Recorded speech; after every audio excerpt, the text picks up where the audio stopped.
he is alive. The one Mom buried 10 years ago. The one whose name is on the tombstone. The one Mom said, he is gone. I saw him on the subway. Alive. He stood among the crowd as if he had always been there, through this entire long life that lasted 10 years. Imagine, you're walking on the platform, a crush of people, noise, strangers' voices, the crowd is swirling around, and suddenly you freeze. Because the person you've mourned for half your life is standing 10 feet away from you. And he is looking straight into your eyes, exactly the same way he did that night, when he was 6, the night he died. People were shoving past. He didn't blink, didn't look away, didn't hide. He just stared from the window of a train ready to depart. And as the doors slid shut, he moved his lips. Don't tell Mom. I didn't manage to breathe immediately. My body simply refused. It was as if the air had turned to glass fragile. Cutting, the train left, leaving behind the smell of brakes and the heavy rumble of the tracks. The crowd closed in again, swallowing everything but one thing, my heart, which was beating as if tearing its way out. I stood on the platform, and the only thought holding me to reality was almost ridiculous. The dead don't stare at you. But his eyes were staring. I tried to rationalize it.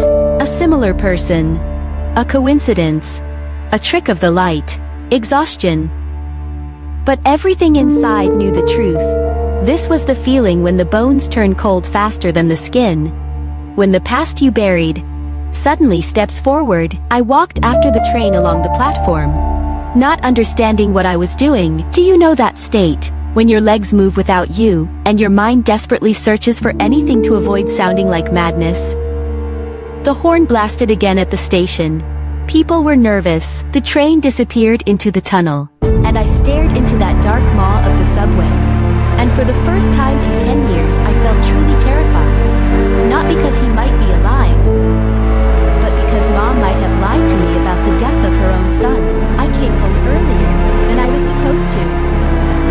Mom didn't even have time to hide her surprise. It flitted across her face like a quick, elusive glitch. Why are you home so early? She asked. Too calm. I stood in the doorway, like a person who hasn't yet grasped exactly what is collapsing, but already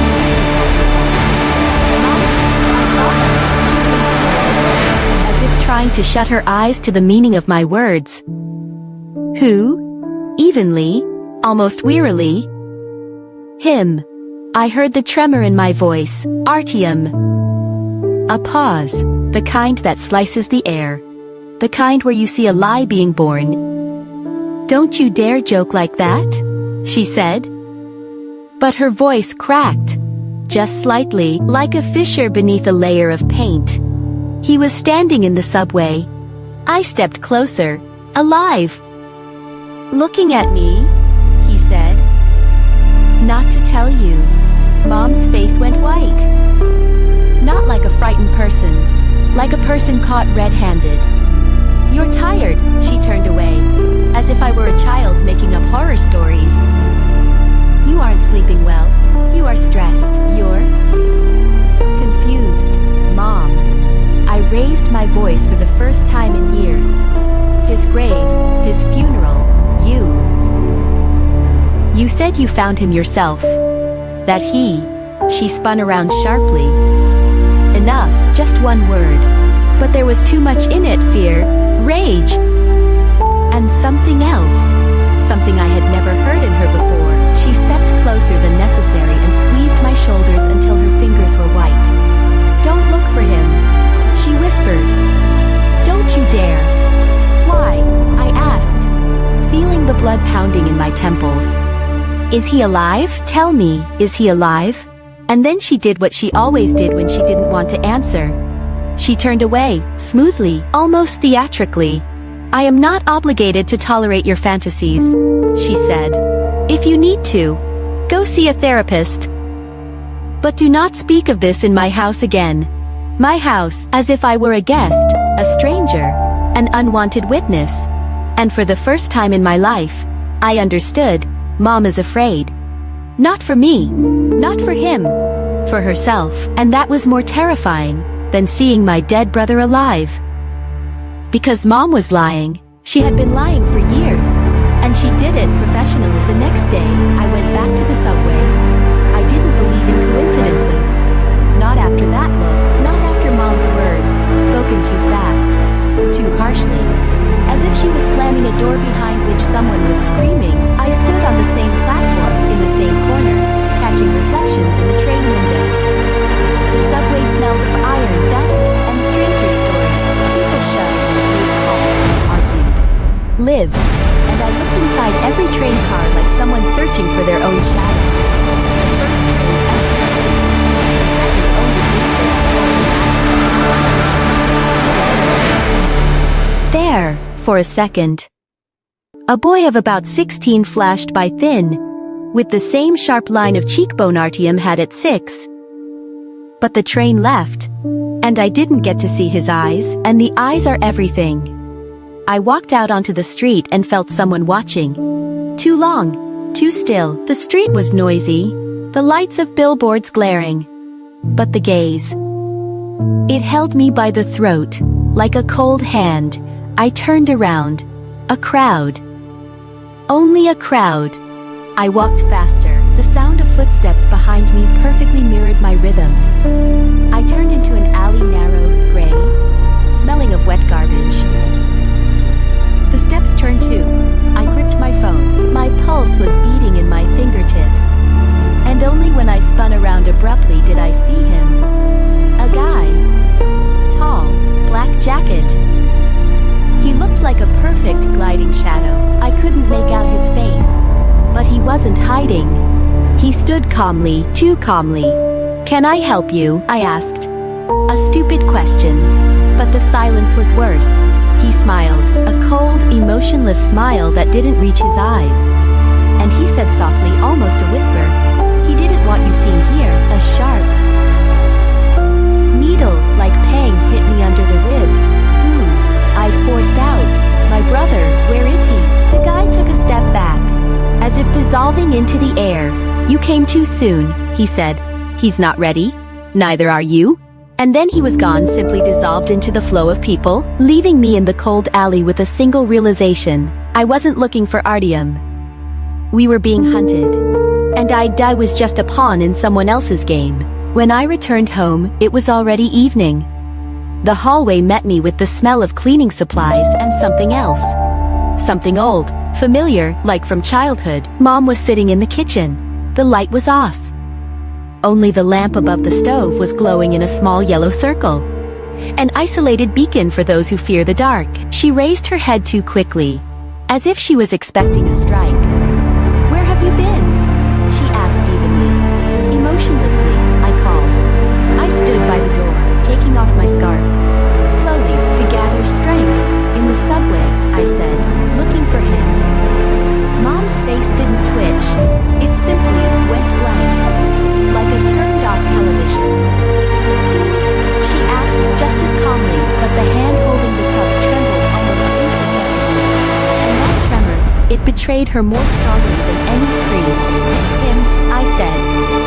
"Artyom." She stopped breathing. I saw her quite literally. Placed the cup on the table, as if afraid it would shatter at the touch. "Don't say that name," she whispered. "Never, not here." "Why?" I stepped closer. "Because he's alive." Her eyes flared, not with anger. With fear, a deaf, black, crushing fear that adults never show children. "Did you see him?" She asked too fast, too sharply.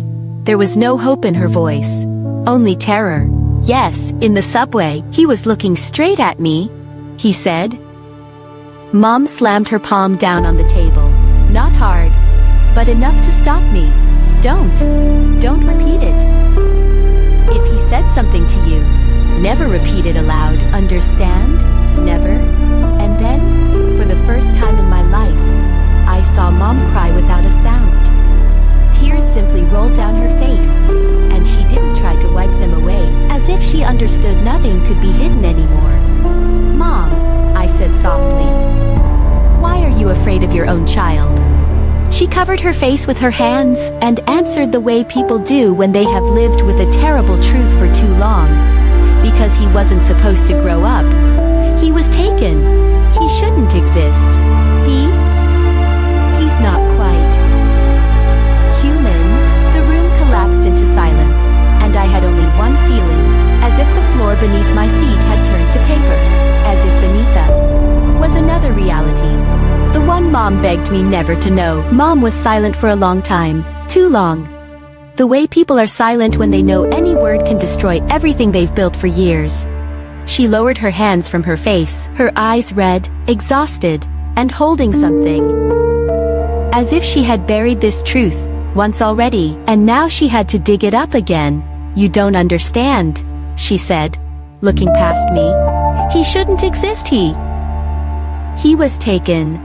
Back then, that night, taken by whom? I asked, where to? Mom shook her head. Not know. But don't ask. You were little, you don't remember. How he changed, how he disappeared, even when he was right here. I stood across from her, unable to feel my feet. The apartment shrank, becoming too tight, as if the walls were listening. Mom, I said flatly, you buried a living child. I saw him today, he's alive. Did you know? Did you know? Did you know he was alive? My hands trembled. Only once, but that was enough. I didn't bury a living child, she whispered. I buried what was left. The phrase hit like cold water down my spine. He died. Then, he died. As a human, and what you saw, it isn't him, it is what came, instead of him. The world tilted slightly, I felt the air thickening. Do you hear yourself? My voice was alien. He is my brother. Mom looked at me as if she saw the 6-year-old version of me. Small, defenseless, perhaps the last person on earth she could still tell the truth to. You were there, she said quietly. You saw everything, you just don't remember. You were standing in the doorway that night, when she stumbled. She inhaled, as if the words were scratching her throat. When he stopped being himself. What do you mean? She pressed her lips together, as if afraid she would be heard. What died, isn't in the grave. It died at home. The night you woke up from his scream, you were standing barefoot, in your pajamas, watching him being taken. I thought the floor creaked under the table, as if someone invisible walked past. Even though we were alone, taken by whom? I asked, feeling warm sweat trickle down my back. Mom looked up at me, and for the first time in my life, she looked truly broken. People, not entirely people. They called themselves the Sleepers, and they said, when he wakes up, he will return to you. The kitchen seemed to go dark. The air grew heavy, the sound of the street vanished. And I realized only one thing. What was looking at me today in the subway wasn't my brother. But it knew my face. And it knew that Mom had lied. Mom stared at a single point for a long time, as if trying to decide whether to speak, or to bury it again in silence. Then she slowly lowered herself onto the chair. She didn't sit, she collapsed, like a person who knows, from here on, it's only the truth, and it won't save anyone. You were little, she said evenly, and you saw everything, and you forgot everything, because that's how it works. She ran her fingers over the table, as if wiping away invisible dust, but her hand was trembling. That night, he screamed again, he screamed.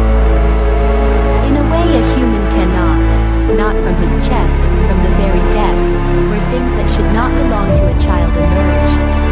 My heart skipped a beat, as if my body knew what my memory hid. You woke up first, Mom said. You were standing in the doorway of the nursery. You were 7. You were trembling. But you weren't crying, you just stared at me. The room seemed to grow cold. As if trying to escape his own skin. And then he fell silent, suddenly, and looked at me, at you, at the wall. Not one after the other simultaneously. Do you understand? As if his gaze was catching different dimensions at once. I wasn't breathing. Mom's words were too quiet, too precise. As if she had rehearsed this nightmare 1,000 times in her head. Then he exhaled, and he said, "They are coming." Mom closed her eyes, her eyelids trembled, and they came. 3 people.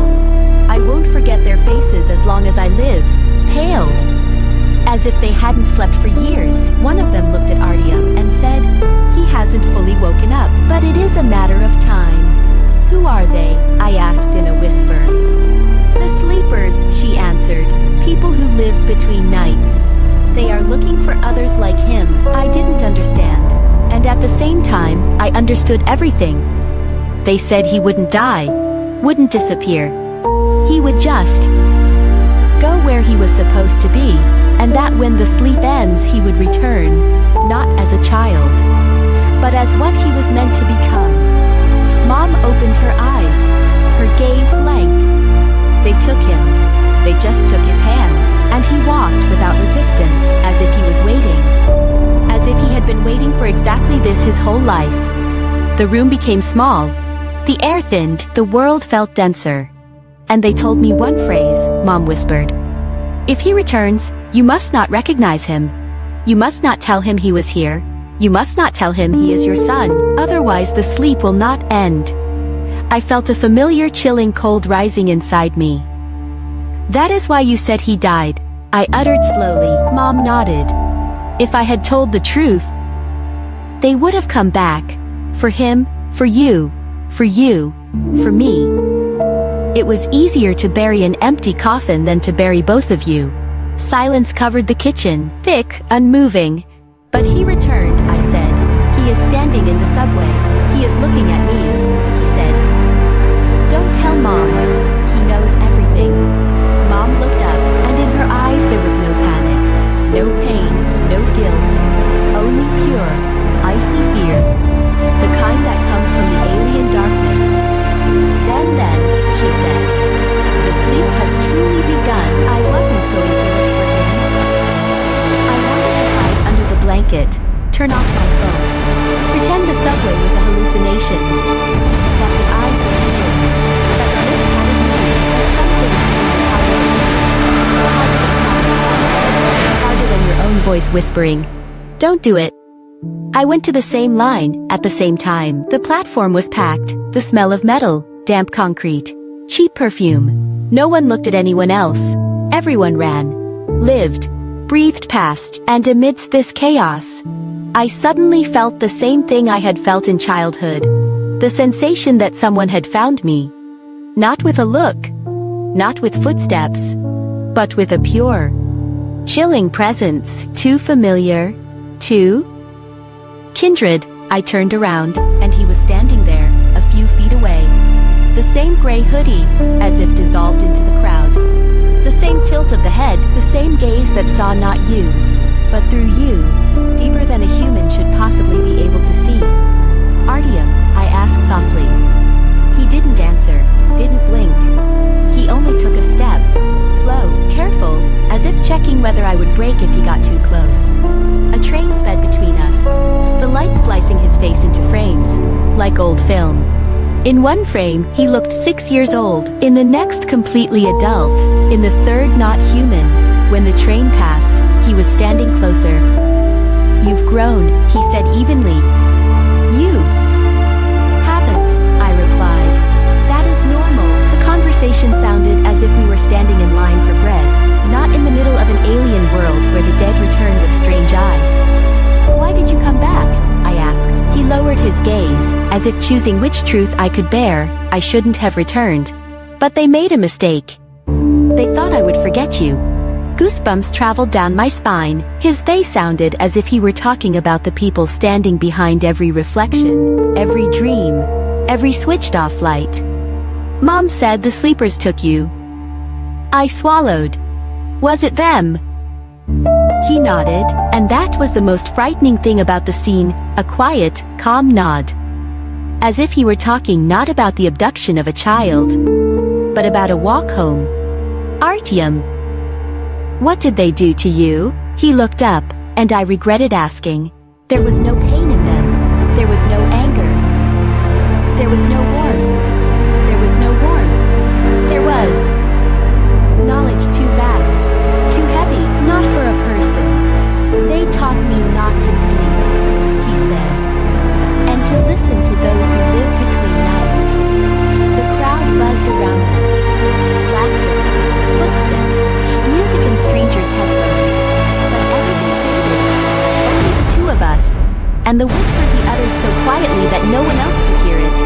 They are returning. And Mom knew. She always knew. Emanating from his skin.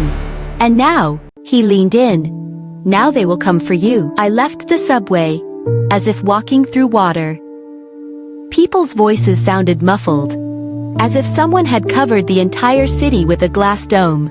Every step echoed inside my skull, and his words, "Now they will come for you," didn't fade. They repeated with every heartbeat, as if they were the new rhythm of my life.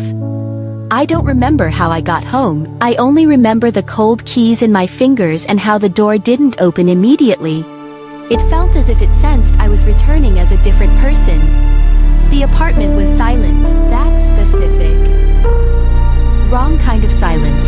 Not the absence of sound, but a clear, oppressive presence. I always sensed silence too accurately. Mom used to say, "You have an ear for fear." Now that ear was screaming in alarm. I closed the door, leaned against it, tried to breathe evenly. The floor creaked in the hallway. I flinched so hard the keys fell onto the tile. "Mom?"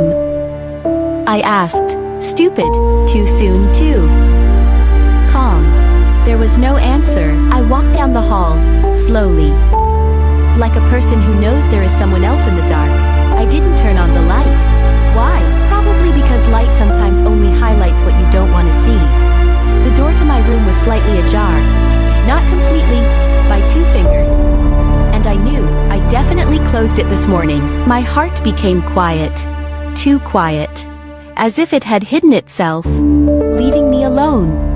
I reached out my hand, pushed the door open. The room met me with darkness and a smell faint, barely noticeable. The smell of damp wool, and something else cold, metallic, like blood, or old coins. The moon sliced the room with a thin line, and on the floor, beneath that wedge of moonlight, lay children's drawings, mine. The ones Mom supposedly threw away, the ones I drew with my brother when we were 6. The ones where we depicted those who stand behind the door. I crouched down. My fingers trembled. In one drawing, 2 children hold hands. In another a door, with shadows standing behind it. In a third our house. And in the window of the house, Simone's eyes. Big. Black. Empty. All of them were laid out in a ghoulish straight path. From the bed to the door, as if someone was guiding me, demanding that I follow them. Each subsequent one darker, scarier, closer to what I didn't want to remember. And at the very end, by the threshold, by the drawing,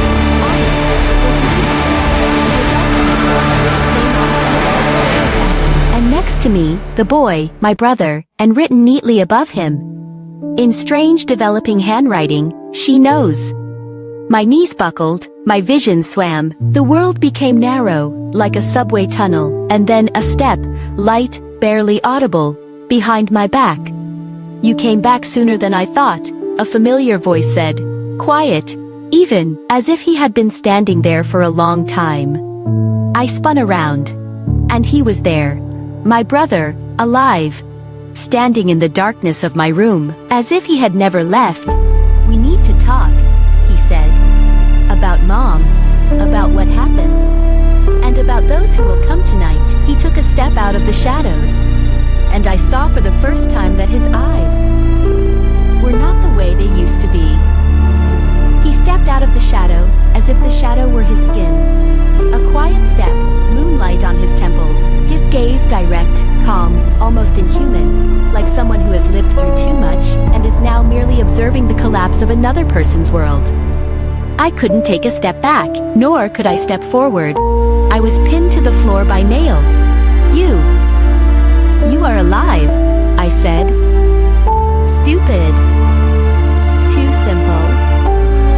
But that was all I could force out. He nodded gently, as if discussing the weather.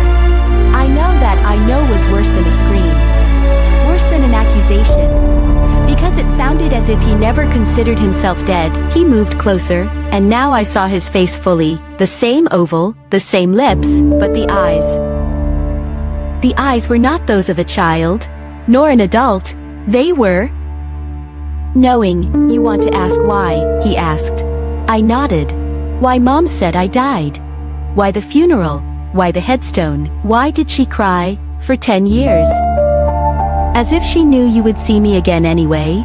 He smiled, not warmly, not maliciously, like someone who holds too many secrets inside and is finally ready to exhale.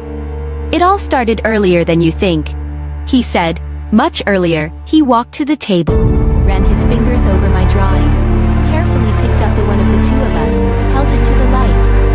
Do you remember those who stood behind the door? He asked. Something cracked in my chest. That is how memory breaks when it is dragged up from a depth where it should have remained forever. Those were our games, I whispered. We made up monsters. He looked at me in a way that made me instantly understand. No, we didn't make up anything. You think Mom was hiding me? He shook his head. Number, she was hiding you. From me. The words hit me like that. I even lost my. He sat on the edge of the bed. As if he were home, as if these walls had never forgotten his footsteps. Because I knew too much, he said. And saw what no child should see.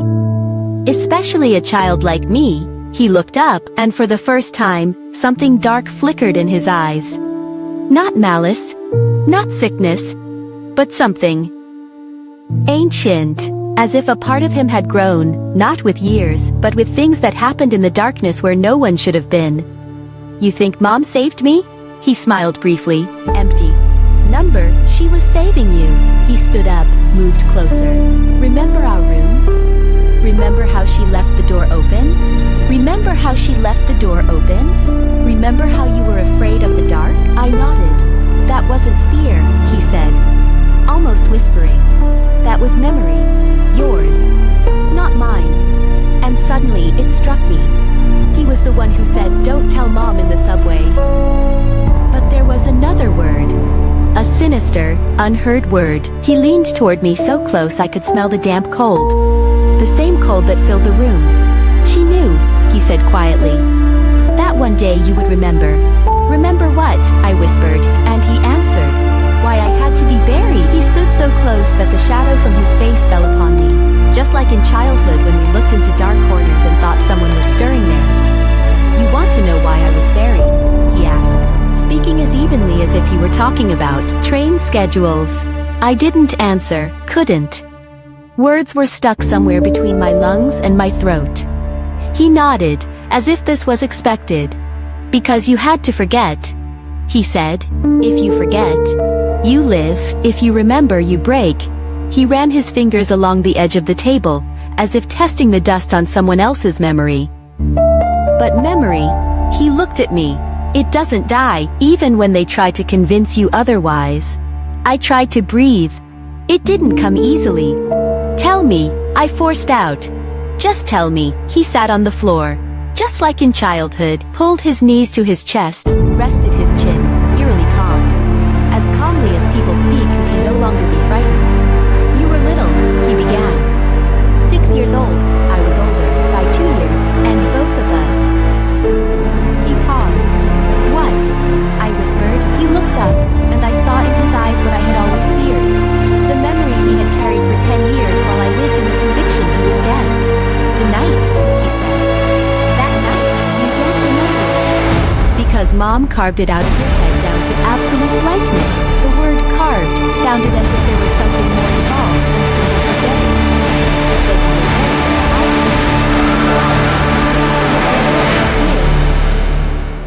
cut in calmly. The coffin was empty. I was overwhelmed. The world was overlaid with white noise. You think I was killed? He asked quietly. No, Mom hid me herself. Why? My voice cracked. His answer was even quiet and icy, because that night I told her the truth. The silence seemed to drop into a pit. What? Truth. His pupils widened. Like a person who is seeing again a picture they wish they could erase. That I didn't do it. My hands began to tremble. Didn't do. What? And he said, what left so much blood on the wall? My knees gave way, and I sat down right on the floor. He didn't come closer. Didn't touch me, he just watched. You truly remember nothing, he said. And that is the best thing Mom ever did for you. I was shaking. Tell me, I whispered. What happened? He slowly inhaled, slowly exhaled. And it was as if he was drawing the curtain on what he had been hiding for 10 years. That night, he said, there were 3 of us. Cold ran down my spine. Me, you. He paused, and added in a near whisper. And the one who came into our room, he said it calmly, too calmly. There were 3 of us, he repeated. Me, you, and the one who came into our room. The room seemed to grow darker, or perhaps I just stopped seeing normally. Who? I barely whispered. He ran his palm across the carpet, as if searching the fibers for the memory of that night. You thought I died at 6, he said quietly.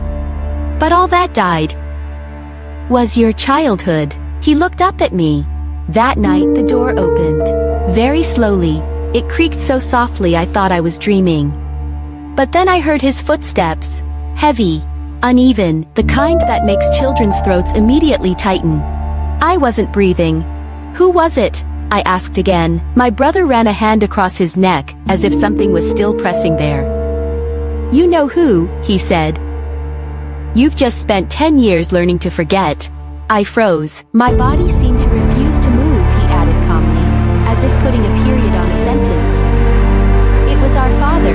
The air rushed out of me. I knew that name was a black hole Mom never allowed anyone to touch.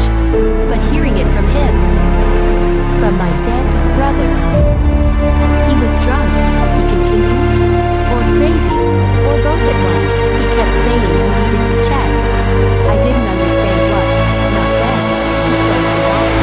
And that was the strangest thing of all, watching a person who is buried close his eyes while remembering his own non-death. He started yelling at me.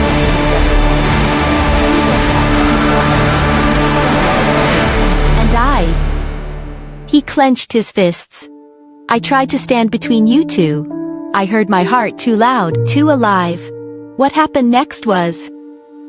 He exhaled. Fast. Too fast for a child.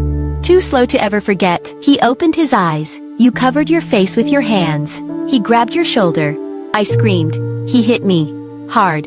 So hard that I was thrown right into the corner of the wardrobe. Silence settled on us like a damp cloth.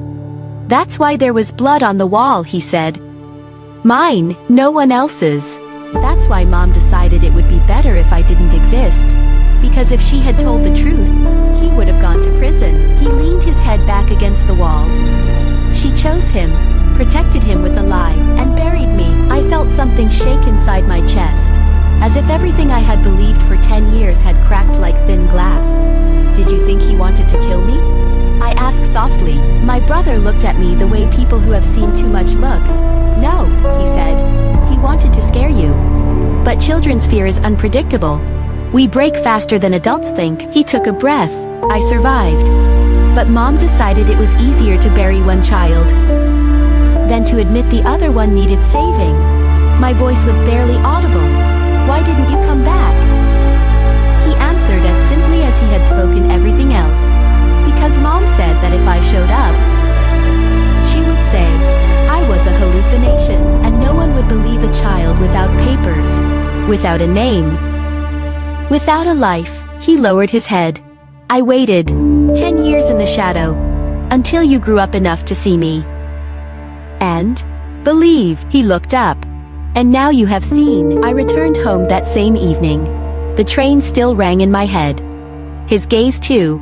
Mom was cooking dinner. The ordinary movement of the knife. Ordinary groceries. The ordinary kitchen. Where 10 years ago, both of us, my brother and I, said we wanted ice cream for breakfast. "You are early," she said. Her voice was even, calm, too even. I stood in the doorway, like a person who was no longer sure that home was home. She looked up at me, and I said the first thing that burst out. "I saw him." She froze, the hand holding the knife hung suspended in the air. Silence dropped like a heavy stone. Sound shut off in the entire house. "Who?" she asked quietly. Not interested, not scared, but cautious, as if taking a step onto thin ice. I looked her straight in the face. Mom didn't need context. A name, words, nothing. She understood immediately. I saw a shadow cross her face, as if someone had turned off the light. It was someone who looked like him. I didn't blink, number, it was him. She closed her eyes, for a second. But when she opened them, the fear was gone. Something else was there. Something closed off, dry, like a blank wall built in an instant. "That cannot be," she said. "You're tired, you imagined it. People have visions. The subway is a stressful place." She spoke evenly, like a doctor. Like someone trying to regain control over something that was already on fire. I took a step closer. He said, "Don't tell Mom." Mom flinched, barely noticeable, but I saw it. She put down the knife, too carefully, too gently. You made that up," she said, but her voice betrayed her. It trembled. Just slightly, but it was enough for me. "Where is he?"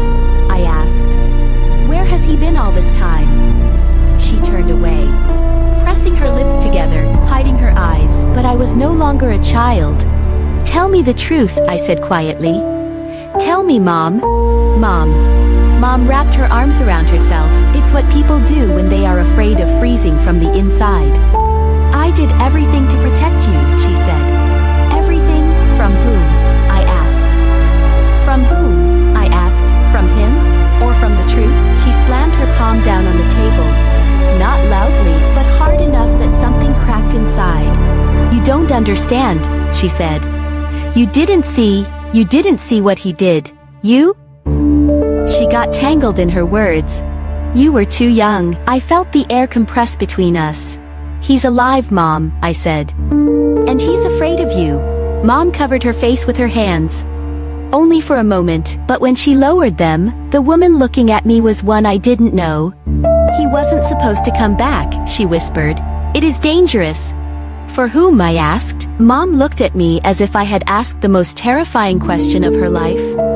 "For all of us." I hadn't planned to look for him, truly. I was just thinking of following the route I took last time, the subway, the underpass, the stairs, as if my steps instinctively knew the way. First, I was exiting the underpass, where the air always smells of dust, sweat, and something unsaid, and I saw him. He was standing against the wall, slumped in a hooded sweatshirt, tied his face or his shadow. That same look, 6 years old, fragile, child. When I got closer, his was trembling, cold from tension.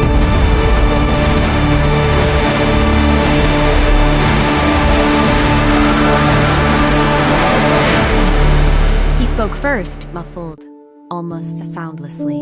"You broke the rule." I did not understand. "What rule?" He looked up. And in his eyes was something I remembered only from childhood. The emptiness where fear hides. "Don't tell Mom," you told her. I saw. Silence hit me like a blow. "You were following me," he nodded, as if this were the most ordinary confession. "She mustn't know where I am. Do you understand? She mustn't." I took a step closer. He took one back, like an animal that still remembers the hit. "Tell me the truth," I said. "Why did Mom say you died?" He looked away, down, then back at me, and said, "Because back then, I really did die." I didn't understand. "What are you talking about?" He pressed his hands against his pockets.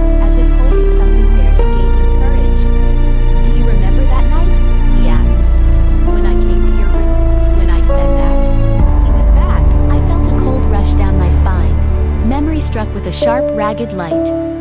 A whisper of footsteps in the hall. Crying, the word he, I thought then. It was a dream. It wasn't a dream, he said quietly. It was our father. I froze. The world became too quiet. Father was dead, I said. He died when you were married. He smiled at the corners of his lips, bitterly, heavily, the way people smile who have seen too much darkness. That's what Mom told you. And what she told me. You will never know. Something collapsed inside. Then tell me yourself. He looked directly into me, so deeply it seemed he could see everything I was feeling. Fine, he said. Just know this, if you hear it, there will be no turning back. I didn't look away. He inhaled, slowly, as if diving into cold water. I didn't die by myself. Mom, he faltered. Words got stuck. He exhaled. Mom ended that night herself. The light in the underpass flickered. My world too. What? I whispered. He shook his head. And if she finds out I'm alive. He stopped speaking. She will do it again. He stood before me, my dead brother, alive, real, and horrifyingly broken. But the next sentence was the worst of all. If Mom finds out I'm alive, she will do it again. My knees buckled. I grabbed the cold tile of the wall to keep from falling.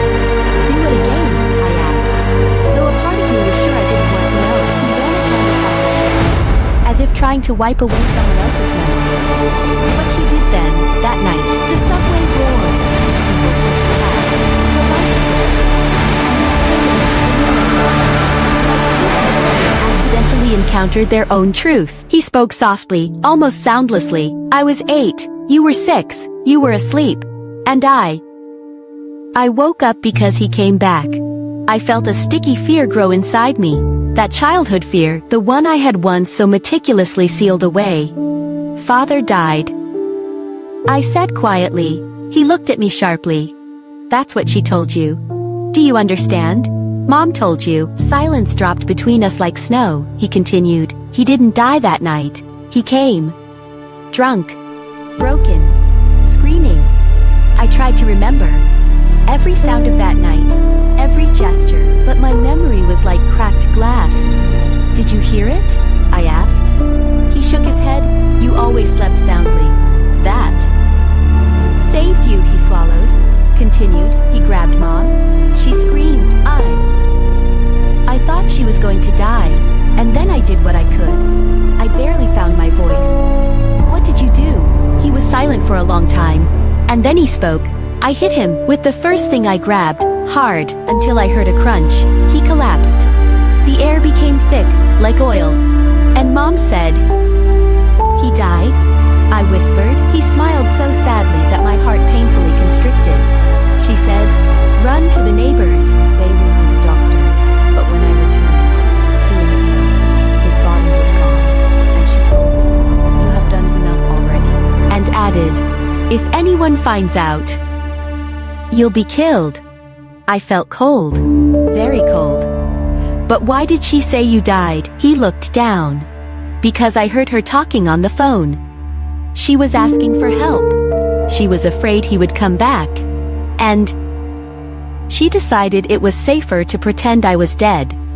The dead don't return, and they don't seek revenge, she said. The words hung in the air, dry. Like ash. I asked quietly, and you? Where did you disappear to? He looked at me as if he had been waiting for that question his whole life. I didn't disappear. Mom helped me. Disappear from records, from school, from everything, and she said, now you are safe, and your sister, it's better if she doesn't know. I bit my lips so hard I tasted blood. Then why did you appear? I asked. Why did you show yourself to me in the subway? He took a step toward me. Close. Very close. Because he came back. I felt the world tilt. He came back. He looked straight into my soul. Father, he didn't die back then. He was watching Mom. And now, me, my throat was dry. This is madness, I said. Burying your living son to hide the truth. And what I saw 2 days ago. He cut himself off. fell silent, clenched his fists so tightly his knuckles turned white. "What did you see?" I asked. He lifted his head and said, "He is standing beneath the windows of our house right there. And watching." Every night, when I exited the subway, the air felt heavier than usual. As if someone were standing right behind me, I sharply glanced back. A habit that had formed after the second he whispered not to tell Mom. People walked past, dissolving into the street noise. But the feeling didn't leave, as if a gaze were still holding me by the neck. I walked home as if in a fog, each step quieter than the last, each thought a shard. If he is alive, where has he been all these years, and why did Mom lie? I entered the apartment, closed the door, and froze. A sheet of paper lay on the floor beneath the door, folded in half. I picked it up. The paper smelled of dust and something cold, metallic. The inscription was short, choppy, "Don't look for me." And that was it. No explanations, no questions. No traces. Only lines written in the same handwriting he once used for the crooked letters in his school notebook. I stood in the hallway, holding the paper. The realization hit me: if he had been here, Father could have been here. Or someone he is running from. I sat on the floor by the door, as if physical proximity could keep the world from unraveling. The note lay nearby, a white spot that I wanted to turn away from. But my eyes kept returning to it again and again. "Don't tell Mom." Why? From whom? From what? In my mind, it didn't sound like a plea, it sounded like a deadly threat. Not to me, to him, to himself, to our family. My phone vibrated. I flinched as if it had exploded. A message. Unknown number, only one photo. I opened it, and my heart literally stopped. The picture showed an old basement, peeling walls, a metal door. It was like a frame from a memory that I had always considered a nightmare, not reality. In the corner, a child's chair. A toy on the floor, small, orange, the same torn teddy bear that lay next to my brother in the empty coffin. My head spun. The air became heavy, as if it had been squeezed out of the room, and at the bottom of the photo an inscription, uneven. As if written in the dark, "You have forgotten everything." But Mom hasn't. I didn't feel my legs when I stood up. I didn't remember walking to the window. I only remembered the reflection, my face. Pale, like someone who had suddenly remembered something terrifying. When reality cracks along the seam. I whispered into the glass, "God. What did she hide?" And for the first time in 10 years, I was afraid not of the threat outside, but of my own memory. I went straight to Mom's house. I don't even remember closing the door, walking outside, or getting to the bus stop. Everything around me was blurry, as if I was looking at the world through the thick glass of an aquarium. I rode the bus, holding my phone so tightly that my fingers were white. The photo of the basement kept surfacing in my mind. That chair, that teddy bear, that shadow of the past I thought was fiction. When I entered the apartment, Mom was sitting in the kitchen, calm, drinking tea, as if the world wasn't tearing at the seams. She looked at me over her mug and said softly, "Sweetheart, you look pale." I stood in the doorway, unable to inhale or exhale. I just stared at her hands, at her face, at her eyes. And for the first time in my life, I realized I don't know this person. "Where is he?" I asked. My voice sounded alien. Mom froze. She didn't flinch, she wasn't surprised. She just put the mug down. Very quietly, too quietly. "Who are you referring to?" I took a step, then another. I could feel my shoulders trembling. "You know who," I said. "Him." Her lips tightened slightly. Her gaze turned cold, glassy, as if she had erected a blank wall between us that nothing could penetrate. "He is not here," she repeated. But her voice cracked, barely noticeable, as if something inside this woman feared the truth might break out. I placed my phone on the table. The basement photo was on the screen. And the teddy bear. Mom looked at the screen, and in that same second, her face changed. Not fear, not shock, but recognition, deep, grown over years, hopeless. She closed her eyes. took a breath, and in that moment, I saw for the first time she was tired. So tired, as if she were carrying the weight of 2 lives at once. She whispered. I knew this would start again one day. I felt a chill run down my spine. What exactly will start? I asked. She opened her eyes and said, barely moving her lips. You remembered? I stood in the middle of the kitchen, like a person who realized too late that her entire life had been built on someone else's trembling hands. Mom sat opposite me. Not the woman who saved, scolded, or held the house together. She was completely different. Broken, small, her gaze was low. Her fingers intertwined so tightly that her knuckles were white. The silence was strange, sticky, as if even the walls of the house were listening to us. We would have remembered eventually anyway, she finally said. But feeling the pain more deeply each time. I took a step forward. My breathing grew heavy. Remembered what? I asked, though deep inside, the answer was already stirring. Mom looked up, and in her gaze there was neither guilt nor fear. Only burden, old, like the cracks in the walls. He didn't die then, she said. He disappeared. He was taken. I blinked.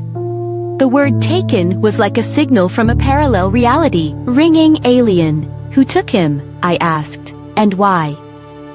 Instead of answering, she reached for the phone on the table. She opened the photo, that one, the corridor, the gloom, the children's items. You called it the dark room, she said.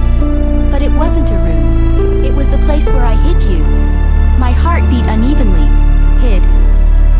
From whom? Mom took a slow breath, as if preparing to dive under the ice. From him. Who?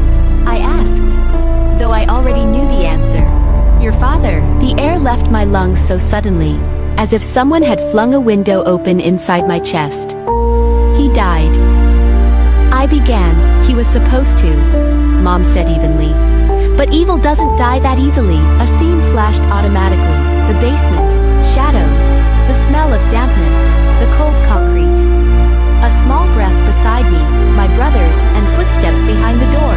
Heavy, male. Your brother. Mom swallowed. He was older. He remembered more.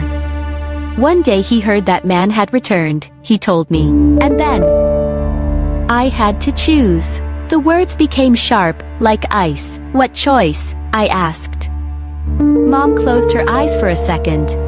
One of you could disappear, or both of you. I chose. I didn't answer. My throat felt constricted, as if someone were holding it from the inside. Why did he say don't tell Mom? I whispered. Because he knows, she said. If you speak, they will come for him. Who? I asked. Father. Mom abruptly lifted her head. Pale, glassy. He wasn't talking about your father, and then the kitchen window pane barely trembled. Lightly, as if someone had run a finger along the outside, and then, a step in the hallway. One, slow. Too confident for a draft, too quiet for a neighbor. Mom looked toward the sound as if she had been waiting for it her whole life. And she whispered, he found us again. The silence rang. Cold spread across the floor like water. And at that moment I understood. All these years, we weren't losing each other. We were hiding each other. Mom, the truth about me. The truth about myself. Everything I learned today is only the beginning. I don't remember opening the door, or walking out onto the landing, or how Mom and I sat until dawn, 2 shadows stuck between truth and fear. His voice still echoed in my head, the one I heard in the subway, the one that barely moved his lips. Don't tell Mom. Now I understand why he told me first, why he looked at me as if we were meeting, not 10 years later, but right inside that very night. He knew that the truth wasn't about death. The truth was about the pursuit. We weren't living with the memory of a dead person. We were living in anticipation of a step in the hallway. 3 days have passed since then. Mom doesn't sleep. She sits by the window, as if afraid to blink. Sometimes, she speaks to me in a whisper, the way she used to speak to him, as if I am a child again, and she is hiding me again from the man we called by name only in our minds. I walk through the apartment and listen to the silence. It's different, deeper, heavier, as if the house has begun sometimes I think I hear footsteps. Those same steps, slow, waiting. I stop at the door and hold my breath, and every time, I realize that I'm afraid not of seeing him. I am afraid of seeing the one he is running from. Yesterday, Mom said one phrase I can't forget. If he found you, he is already close. I didn't ask who he was. I'm not sure I want to know today. I woke up to my phone blinking in the dark. A message from an unknown number, sister. And for the first time, I understood. Stories about the dead end. Stories about those who return do not. I placed the note on the table and reread it several times. The lines were trembling, not because the paper was thin, but because my hands couldn't stop. I tried to find something in those two words, an admission, resentment, a key. But it was empty. Absolutely dry. As if it had been written not by a person, but by a shadow. I called Mom, not because I wanted to hear her voice, but because I wanted to see if she could lie as confidently as she had 10 years ago. She picked up on the second ring. Are you home? Calmly, too calmly. Yes. Is everything all right? Yes. A pause. The kind where the truth beats against your throat but never comes out. Mom. I said. Did anyone call you today? No. Should they have? She didn't even blink her voice. Not a single unnecessary breath. Not a single crack. As if truly nothing had happened. As if her son hadn't stood before me today, alive, growing up without me. Okay, I hung up. The phone remained in my hand, but all I could feel was my own heartbeat. Muffled, heavy, insistent, as if my body understood before my mind. Mom was hiding in the room. It felt cramped, as if the walls were closing in. The refrigerator loudly hummed in the kitchen. Someone walked past on the landing, and too loudly slammed the door shut. Everything seemed louder than it should, sharper, and for the first time, I caught myself on a thought I didn't want to have. If my brother is alive, then my whole life is a lie.